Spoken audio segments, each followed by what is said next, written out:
Christmas time is coming. And ayan na, ang dami na mga binebenta mga alak, Baileys. At marami na rin sila mga gift shop, mga gift sets. Tulad nito, mga pangregalo.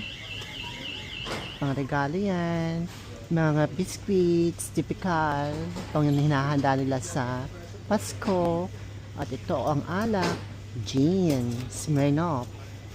Oh, dito meron din silang Gordon's, Bacardi, at Famous Goose whiskey. Meron din sila mga biscuits dito na Walkers, shortbread. At meron din sila ditong Terry's chocolate orange. O, diba?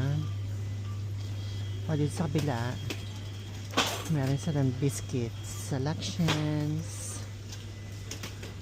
chocolates, Lindor, and Ferrero Rocher.